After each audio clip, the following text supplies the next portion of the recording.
साल 1193 एक ऐसा विश्वविद्यालय था जहां 90 लाख किताबें थी।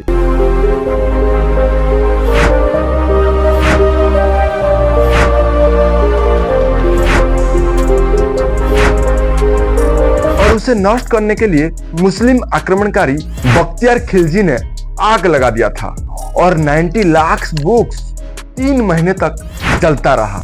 मैं बात कर रहा हूं नालंदा विश्वविद्यालय के बारे में, जिसे आज प्रधानमंत्री नरेंद्र मोदी ने अंतर्राष्ट्रीय खबरों में लाकर, हेडलाइंस में लाकर उसकी प्रसिद्धि को फिर से जीवित कर दिया। मोदी जी ने बिहार के नालंदा विश्वविद्यालय के नए परिसर का उद्घाटन किया, जिसमें 2 एकेडमिक ब्लॉक है, 40 कक्षाएं, 300 सीटों का एक बहुत बड़ा ऑडिटोरियम और 550 छात्रों के लिए एक हॉस्टल तैयार किया गया। और ये कोई सामान्य उद्घाटन नहीं था। नालंदा है उद्घोष इस सत्य का कि आग की लपटों में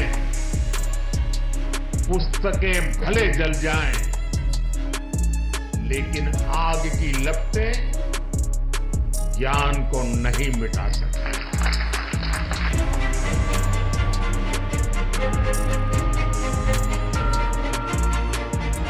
आइए इस नालंदा विश्वविद्यालय की पूरी हिस्ट्री को समझने के लिए कोशिश करते हैं।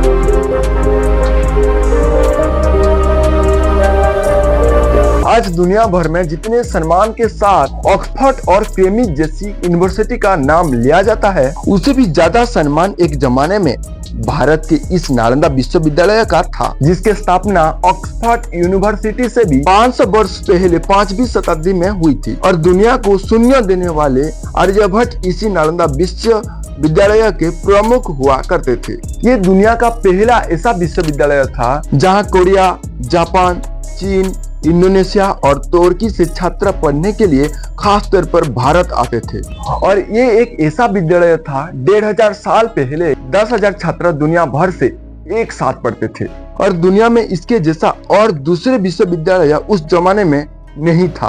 और ना ही इस विश्वविद्यालय में आसानी से किसी छात्रों को प्रवेश मिलता था। उस समय एडमिशन के लिए छात्रों को नालंदा विश्वविद्यालय में पंडितों की समक्ष एक बहुत ही कठिन साक्षात और परीक्षा देनी होती थी। और उस जमाने में नालंदा विश्वविद्यालय में चिकित्सा शास्त्र, आयुर्वेद, गणित, तर्क शास्त्र और बौद्ध सिद्धांतों का अध्ययन किया जाता था।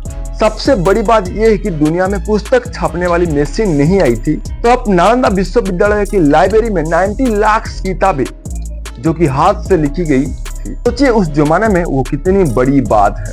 लेकिन 12वीं शताब्दी की अंत में मुस्लिम आक्रमणकारी बख्तियार खिलजी को नालंदा विश्वविद्यालय की प्रसिद्धि के बारे में और इतिहास के बारे में पता चला, तो उसे ऐसा लगा ये विश्वविद्यालय इस्लाम धर्म के लिए एक चुनौती बन सकता है। जिसके बाद बख्तियार खिलजी की सेना ने हमला कर दिया और नालंदा विश्वविद्यालय का आग लगाकर नष्ट कर दिया। और हमले के बाद 3 महीने तक आग में धड़कता रहा नालंदा विश्वविद्यालय। इस तरह दुनिया का सबसे बड़ा विश्वविद्यालय संपात हो गया। और सबसे बड़ी बात यह है कि बाद में भारत के लोग ही इस मामले को भूल गए और कोई बड़े हिंदू राजाओं ने इस मुस्लिम आक्रमणकारी से हाथ मिला लिया था। और सबसे दुख की बात यह है कि 90 लाख लिपि जो भारत में ज्ञान का भंडार था, वो सारे के सारे नष्ट हो गया। और ज्ञान के मामले में भारत उस समय पीछे चल गया और वो ऐसा ज्ञान था जिसे दोबारा अर्जित करना नामुमकिन था। अगर वो ज्ञान का भंडार आज जीवित होता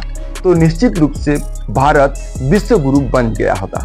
मुस्लिम आक्रमणकारी और मुगल ने भारत के प्राचीन इतिहास और हिंदू धर्म को खत्म करने के लिए बहुत सारे प्रयास की, जिसके लिए मंदिरों को फाड़ा गया और नालंदा जैसे कोई विश्वविद्यालय नष्ट करने की कोशिश की गई। लेकिन हिंदू धर्म इसलिए नष्ट नहीं हुआ क्योंकि हिंदू धर्म वो धर्म है जिसमें पृथ्वी, आकाश, अग्नि, जल, वायु, पेड़ पौधे, नदियां, पर्वत, सूर्य और यहाँ तक कि चंद्रमा की भी पूजा की जाती है।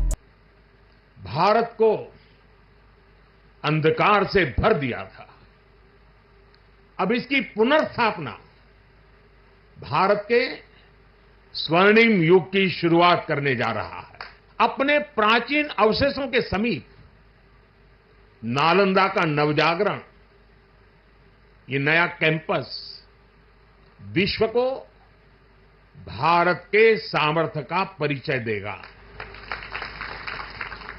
नालंदा बताएगा, जो राष्ट्र मजबूत मानवीय मूल्यों पर खड़े होते हैं, वो राष्ट्र इतिहास को पुनर्जीवित करके बेहतर भविष्य की नींव रखना जानते हैं। इस वीडियो में अगर जरा सी भी जानकारी आपको मिली तो वीडियो को लाइक कर देना और चैनल को सब्सक्राइब कर देना।